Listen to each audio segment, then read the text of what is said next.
Hello friends, in this video I'll be sharing how I sharpen my chains to get really flat, smooth, straight boards from chainsaw milled lumber. Let's get to it.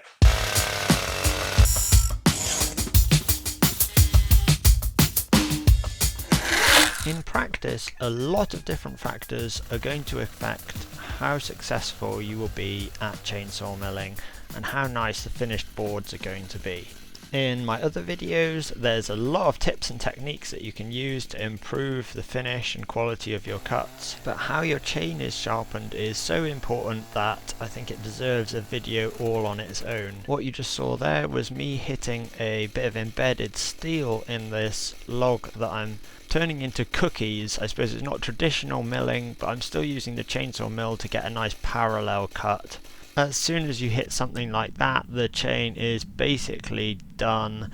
Hitting metal is quite extreme, but even with a moderately dull chain, cutting can become excruciatingly slow, and the speed at which your guide bar, your power head and the chain wear is greatly increased. Because you're cutting across the end grain when you're ripping boards, that normally creates a much finer dust than the typical cross-cutting like I'm doing here, but either way, the size of the particles is a very good indicator of how sharp your chain is and how well it's cutting. Some people like sharpening in the field. Personally, I think that really interrupts the flow of things and is something you can do in the evening when it gets dark. So I just like to switch the chains over as quickly as possible and carry on cutting. This log turned out to be an archaeology of old handholds that a much younger version of me used to use when scampering up and down. That's 3 of the 4 chains I have dedicated for the chainsaw mill in need of really serious attention, and 1 that needs a touch up. Before I make these chains super sharp again using my current method, let me just talk about the huge mistake I used to make when I first started chainsaw milling, and it's a really big problem I see with lots of people that start, and it's what I call the sideways problem. Let's take a look. Here we have a typical crosscut chain with a 30-degree top plate angle. Now there's a common misconception that to avoid the washboard effect or get a nice clean finish on your lumber, you need to be using a ripping chain for chainsaw milling. But this just isn't the case. In fact, sometimes they have advantages. Here we are in this example using a crosscut chain, and in many of my videos I use a crosscut chain for ripping. There's always going to be some texture with chainsaw milled finish, but even on this really rare fireball wood with good technique and a properly sharpened chain, you should easily get 0 washboarding. I'll return to what properly sharpened means in a minute. For now, let's look at why you might actually want a dedicated ripping chain then. The primary difference is the top plate angle, which is reduced from 30 to an angle somewhere between 0 and 15 degrees. So why the lower angle on dedicated ripping chains? The main advantage, which can also be the fatal flaw, is that the side plate is less sharp. While for manhandling a saw when you're cross-cutting, it's useful to be able to have a bit of sideways cutability.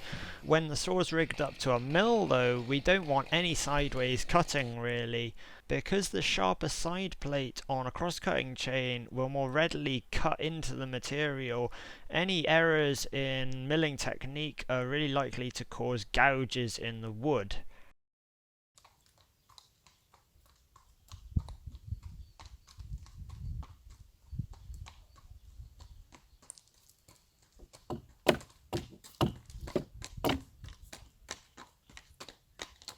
Whereas with a 0-degree ripping chain, the side plates are acting much more like a scraper and are much less likely to do that gouging.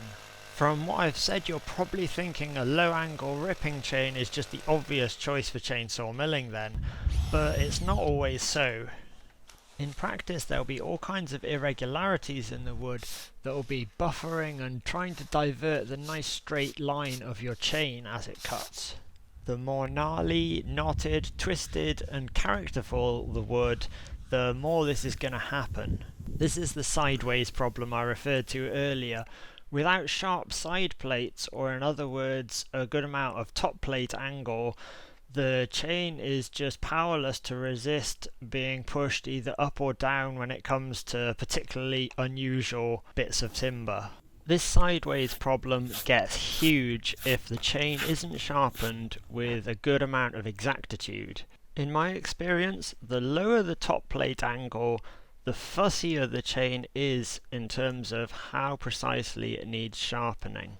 Hand filing a 15-degree or less top plate angle ripping chain is not a strategy for good chainsaw milling. When I first came to milling, I was accustomed with saws and hand filing the chains. In fact, I fancied myself as actually quite good at filing chains, and I applied that to the ripping chains I was using for milling. Big mistake. Unless you have some kind of robotic arm, each filing is going to introduce a small number of errors into the size and consistency of the cutting teeth. These all add up over a number of filings, and the ripping chains are so sensitive to this deviation that very soon the sideways problem is so severe that the guide bar is either riding up or down in the cut, lifting the mill, or just jamming everything up, which is worse because that adds a huge amount of wear to the chain, and typically the response is to push a little bit harder, especially if you've just sharpened the chain and you're befuddled as to why it's not ploughing on through the wood. This leads me to the secret to a well-sharpened chainsaw milling chain, and that is consistency. Sure, you can get the individual teeth exceptionally sharp by hand filing a ripping chain, but getting them all exactly the same is basically a Herculean task. When the mood takes me, I'll give the chains a little file to touch them up between proper sharpenings, but I never do that more than 2 or 3 times before sharpening them like so. First step is to soak them in kerosene, which is the cheapest degrease around these parts, and then drying them off with an air gun and finally a rag before inspecting them. Here's the one I brutalized on the nails earlier. This one is so badly and unevenly gnarled that I decided that I would just take off some of the worst teeth, essentially making it into a skip-tooth chain. Again, consistency is king with chains, and this way I don't have to take all the cutters back to the length of the shortest tooth. I do, however, need to remove the same number of left and right hand cutters, which meant getting rid of a few perfectly good teeth, but when the alternative is scrapping the chain, it's a good option. Now, here's the grinder I use. You can see I just set the angle for 15 degrees, so this is very much a ripping chain angle. This particular chain grinder is a very cheap one, and I'll talk about the pros and cons of that in just a little bit. For now, let's just run through the mechanics of how it works. With the chain locked in place, I can use this little knob back here to adjust the depth the grinding wheel cuts. This knob back here controls a little presser foot that pushes the chain into the grinder, so controls how much of the tooth the grinder is going to remove. In this case, I'm removing quite a lot of material because the chain's in such a bad way, and I'm also changing the top plate angle from a regular 30-degree crosscut to a 15-degree ripping chain. A common pitfall with removing so much material is potentially overheating the teeth. Indeed, the standard aluminium oxide grinding wheels that come with these chainsaw sharpeners would really take a long time to do this. You'd have to nibble slowly, a bit like you can see I'm doing here, but much slower. I'm using a CBN or cubic boron nitride grinding wheel. While these are quite expensive, they really do make the aluminium oxide ones seem like an obsolete technology. As well as grinding much faster, they don't need redressing as often, basically never wear out, and don't spread aluminium oxide dust all over the place.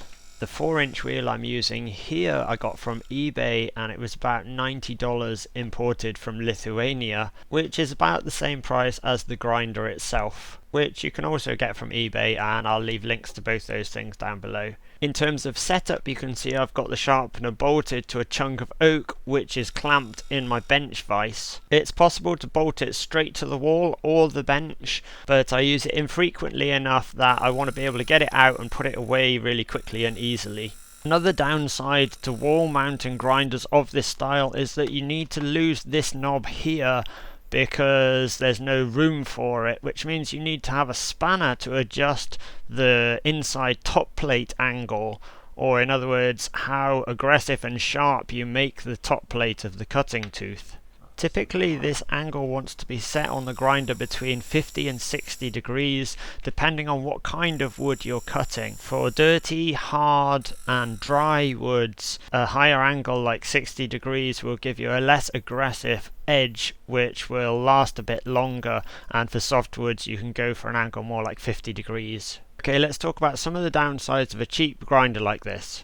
Pull the chain back to the right position here. And then there's some movement still in this contraption here. So that could be due with even more beefing up. I've added a few nuts to sort of stop a lot of the play in it. Another little problem I had was this cam locking mechanism. The cam itself was just not quite right.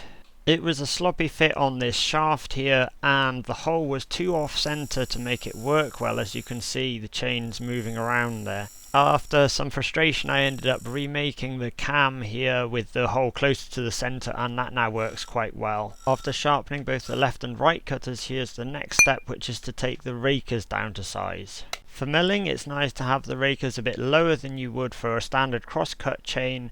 So for example, this 404 chain, I'm taking the rakers down 1 millimeter below the cutting teeth. My procedure for this now is to do all the far side rakers, flip the chain and then do the far side rakers again, which will be the ones I haven't done. Because of the direction the CBN wheel rotates and the shape of the rakers, if I try and do the near side rakers, they jostle around and grind unevenly.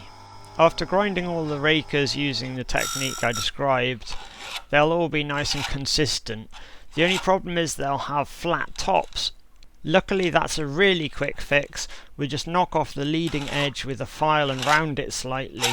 This is really easy to do on that curved part of the chain clamp. Because I like to chill out and sit down on a stool when I'm doing this, and the chains are very long, to make it a sensible height, all I do to stop it dragging on the floor is I've got this old guide bar that I'm just using as a weight. Friends, do get in touch in the comments down below. I'd love to hear how you sharpen your chains. I'm always looking to improve the way I can do it, and I'm sure other people will find that useful as well. Apart from that, thank you so much for watching. As always, consider subscribing if you haven't already, and I'll see you next time.